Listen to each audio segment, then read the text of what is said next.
tidak sesuai sasaran bantuan sosial menyebabkan kerugian negara sebesar 523 miliar per bulan menurut data Strategi Nasional Pencegah Korupsi. Program bantuan sosial atau bansos yang tidak diperbarui secara rutin berdampak pada penerima bansos yang seharusnya tidak memenuhi syarat. Stigma negatif terhadap bansos juga muncul karena penerima yang tidak tepat. Pemerintah desa diminta untuk memperbarui data bansos secara berkala melalui musyawarah desa. Rencana penyaluran bantuan langsung tunai atau BLT 2 bulan untuk masyarakat terdampak kekeringan akan dilakukan. Menteri PPN atau Bappenas mengungkap adanya kesalahan sasaran bansos akibat error dalam pendataan. Pengamat menyatakan bahwa kebijakan bansos yang tidak dapat merugikan negara dan masyarakat. Yang kedua, faktor penyebab. Satu, mentalis miskin masyarakat. Pada kasus yang telah disebutkan dapat disimpulkan bahwa faktor ini bisa menyebabkan ketidakadilan dalam distribusi bansos, di mana mereka yang sebenarnya tidak membutuhkan bantuan tetapi tetap mendapatkannya, sementara yang benar-benar membutuhkan malah tidak mendapat haknya. Akibat lain, bansos dianggap sebagai hak mutlak tanpa adanya kewajiban untuk memperbaiki kondisi ekonomi, dan resiko bansos disalahgunakan seperti digunakan untuk kebutuhan yang tidak produktif alih-alih untuk memenuhi kebutuhan dasar atau untuk meningkatkan kesejahteraan. Yang kedua, minim sinkronisasi antara pemangku kepentingan, yaitu Kementerian Koordinator Bidang Perekonomian, Kementerian Desa, Kementerian Sosial, Kementerian Dalam Negeri, Kementerian Keuangan, pemerintah provinsi atau kabupaten dan sebagainya dalam menyalurkan bantuan sosial atau dalam menentukan penerima bansos, maka bantuan bisa jatuh kepada yang tidak berhak, sementara yang benar-benar membutuhkan malah tidak mendapatkannya. Yang ketiga, data yang tidak akurat. Data pemerintah bansos yang tidak diperbarui atau tidak akurat bisa menyebabkan bantuan diberikan kepada orang yang tidak berhak, sementara mereka yang seharusnya menerima malah terlewat dan melenceng seperti kasus yang telah disebutkan. Yang keempat, pendataan yang tidak merata. Proses pendataan yang tidak dilakukan secara menyeluruh atau hanya fokus pada wilayah tertentu bisa menyebabkan adanya masyarakat yang seharusnya menerima bantuan namun tidak terima. Yang kelima, kurangnya verifikasi. Kurangnya mekanisme verifikasi yang ketat terhadap data penerima bisa menyebabkan bantuan jatuh ke tangan yang tidak tepat. Misalnya kepada mereka yang sebenarnya tidak membutuhkan bantuan. Seharusnya semua penerima telah diperiksa atau survei keadaan ekonomi, rumah, listrik, dan sebagainya. Yang keenam, korupsi dan nepotisme. Dalam beberapa kasus, bantuan bisa salah sasaran karena praktik korupsi atau nepotisme, di mana bantuan diberikan kepada pihak-pihak yang memiliki hubungan dekat dengan pejabat yang bertanggung jawab atau orang dalam. Yang ketujuh, ketidaktahuan masyarakat. Banyak masyarakat yang sebenarnya berhak tidak mengetahui bahwa mereka bisa mendaftar untuk mendapatkan bansos atau tidak tahu bagaimana caranya. Hal ini berarti berkaitan dengan pengkoordinasian oleh RT setempat. Yang kedelapan, birokrasi yang rumit. Proses administrasi yang rumit dan berbelit-belit bisa menyulitkan orang-orang yang seharusnya menerima bantuan untuk mengaksesnya. Yang kesembilan, kesalahan teknis. Kesalahan dalam sistem distribusi atau administrasi seperti salah input data atau kesalahan teknis lainnya bisa juga menyebabkan bansos salah sasaran. Yang kesepuluh, ketidaktegasan hukum. Jika bansos salah sasaran tidak segera ditangani oleh aparat hukum, ini dapat menimbulkan ketidakadilan dan ketegangan sosial. Masyarakat yang berhak namun tidak menerima bantuan akan merasa dirugikan, sementara mereka yang tidak berhak tetapi menerima bantuan bisa menimbulkan kecemburuan. Selanjutnya, substansi nilai yang dilanggar. Di antaranya nilai ideal. Nilai ideal yaitu sila kedua, kemanusiaan yang adil dan beradab. Ketidaktepatan dalam penyaluran bantuan sosial dapat dianggap sebagai pelanggaran terhadap prinsip kemanusiaan yang adil dan beradab. Bantuan yang tidak tepat sasaran menunjukkan kurangnya penghargaan terhadap martabat manusia atau kebutuhan pokok mereka. Selanjutnya sila ketiga, persatuan Indonesia. Ketidakadilan dalam penyaluran bantuan sosial dapat memicu rasa ketidakpuasan dan perpecahan di masyarakat. Ini bertentangan dengan nilai persatuan yang diujung oleh Pancasila. Persatuan hanya bisa tercapai jika seluruh masyarakat merasa diperlakukan dengan adil dan merata. Selanjutnya sila keempat, kerakyatan yang dipimpin oleh hikmat kebijaksanaan dalam permusyawaratan perwakilan. Dalam konteks Pancasila, pemerintah diharapkan dapat menjalankan tugasnya dengan bijaksana dan bertanggung jawab, termasuk dalam mengelola bantuan sosial. Ketidaktepatan sasaran bansos menunjukkan adanya kelemahan dalam sistem pemerintahan yang harus diperbaiki. Selanjutnya sila kelima, keadilan sosial bagi seluruh rakyat Indonesia. Sila kelima dari Pancasila menekankan pentingnya keadilan sosial bagi seluruh rakyat Indonesia. Ketidaktepatan sasaran dalam penyaluran bansos menunjukkan bahwa prinsip keadilan sosial belum sepenuhnya diterapkan. Bantuan yang tidak sampai kepada yang membutuhkan dapat memperlebar kesenjangan sosial dan ekonomi di masyarakat. Selanjutnya nilai instrumental, diantaranya pasal 34 ayat 1 Undang-Undang Dasar 1945 menyatakan bahwa Undang-Undang Dasar mengatur tanggung jawab negara dalam memelihara fakir miskin guna memenuhi kebutuhan dasar yang layak bagi kemanusiaan. Sedangkan pada kasus tersebut banyak penyelewengan dalam pemberian bansos yang mengakibatkan fakir miskin yang sebenarnya tidak mendapat bansos. Selanjutnya pasal 2 UU nomor 13 tahun 2011 tentang penanganan fakir miskin. Penanganan fakir miskin berdasar pada asas kemanusiaan dan keadilan. Namun pada kasus di atas, orang yang kurang mampu malah tidak mendapat keadilan untuk mendapatkan haknya. Dan banyak orang mampu yang malah mendapatkan bantuan, biasanya didasari oleh tindakan nepotisme atau orang dalam. Selanjutnya pasal 5 UU nomor 13 tahun 2011. Pemerintah bertanggung jawab atas penanganan fakir miskin dan dapat melibatkan masyarakat dunia usaha serta lembaga non pemerintah dalam pelaksanaannya.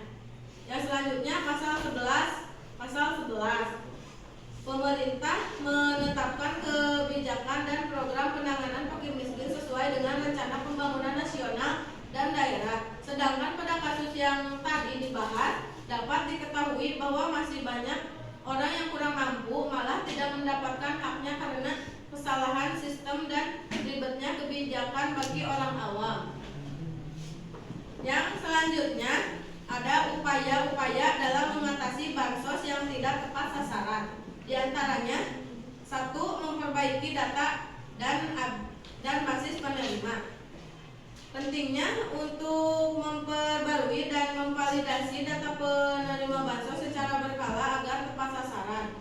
Penggunaan data yang akurat seperti dana terpadu kesejahteraan sosial atau DTKS harus terus disempurnakan untuk mengidentifikasi penerima yang benar-benar membutuhkan. Yang kedua, penggunaan teknologi digital. Pemanfaatan teknologi seperti aplikasi atau sistem informasi yang terintegrasi dapat mempermudah verifikasi dan memonitoring penerima bansos. Sistem ini juga bisa mencegah penerima ganda atau yang tidak berhak. Yang ketiga, transparansi dan pengawasan. Menyediakan platform transparansi seperti pengumuman penerima bansos secara publik dapat membantu masyarakat untuk ikut mengawasi. Pengawas dari pihak independen atau lembaga audit juga penting agar bansos disalurkan dengan benar. Yang keempat, peningkatan koordinasi antar instansi. Pemerintah pusat dan daerah perlu berkoordinasi lebih baik untuk memastikan bahwa data yang mereka gunakan konsisten dan diperbarui. Hal ini akan mencegah ketidaksesuaian data antara pusat dan daerah yang bisa menyebabkan bantuan tidak tepat sasaran. Yang kelima, penegakan sanksi bagi pelanggar. Memperlakukan sanksi tegas bagi pihak-pihak yang menyalahgunakan distribusi bansos, baik secara administratif maupun hukum, agar ada efek jerak dan sistem menjadi lebih tertib. Yang keenam, sosialisasi dan pendekatan masyarakat. Masyarakat perlu diberi pemahaman mengenai hak mereka dalam penerima bansos serta pentingnya melaporkan jika ada penyelewengan. Dengan edukasi, masyarakat bisa lebih proaktif dalam menguasai proses penyaluran. Yang terakhir, ada pendekatan partisipatif, melibatkan komunikasi atau tokoh masyarakat dalam proses pendataan dan penyaluran bansos dapat membantu memastikan bantuan sampai kepada yang berhak. Partisipasi lokal bisa memperkuat pengawasan dan akurasi distribusi. Sekian presentasi dari saya. Assalamualaikum warahmatullahi wabarakatuh. Waalaikumsalam. Semuanya ada yang ditanyakan? Tidak. Oh iya ada. Kan di situ kasusnya penyalahgunaan yang kurang tepatnya Dari bansos. ya. Akan itu juga kebanyakan dari pihak RT setempat yang kurang mengawasi. Tapi ada juga nih yang jadi orangnya itu dapat sama RT. Nah dia tuh membujuk si RT buat daftar si bansos itu. Nah cara agar nggak kejadian kayak gitu kan harus gimana gitu? Tapi kan lebih spesifik lagi.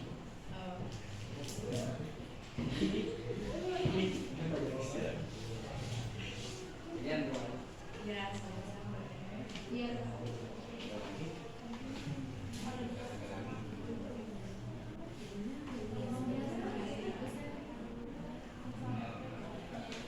Ya, mungkin mereka sama RT nawe.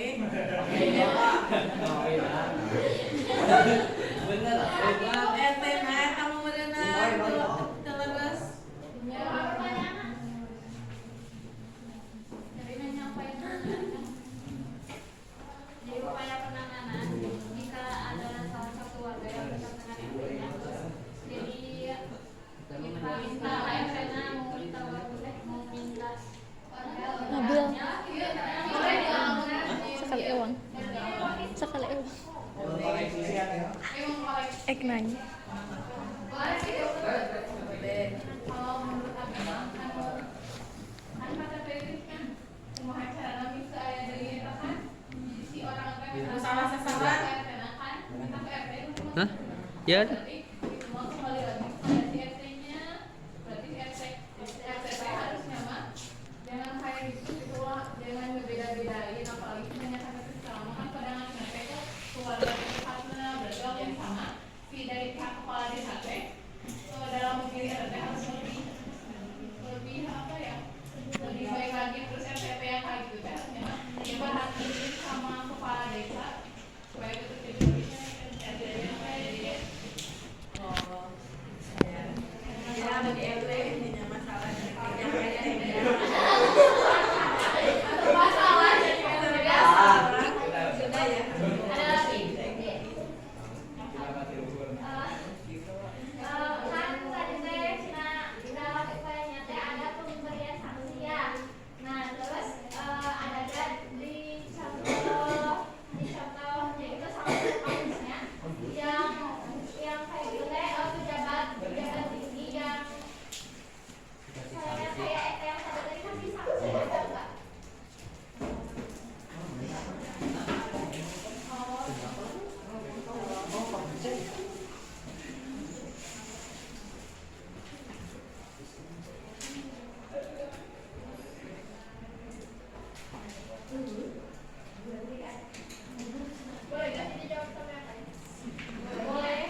Enggak, Bil.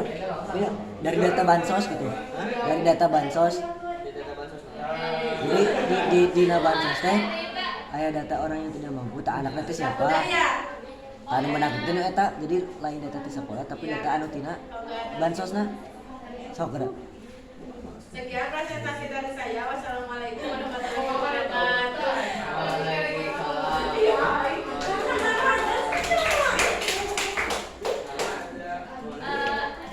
Ada lagi yang mau presentasi. Ada. Mami. Sok.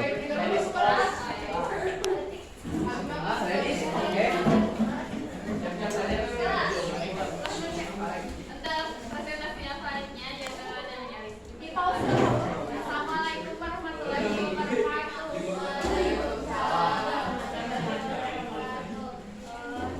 Perkenalkan, nama saya Neneng Elis. Di sini saya akan memaparkan hasil kerja saya yang berjudul Pelaku Bom Ikan di Perairan Tual di Proses Hukum.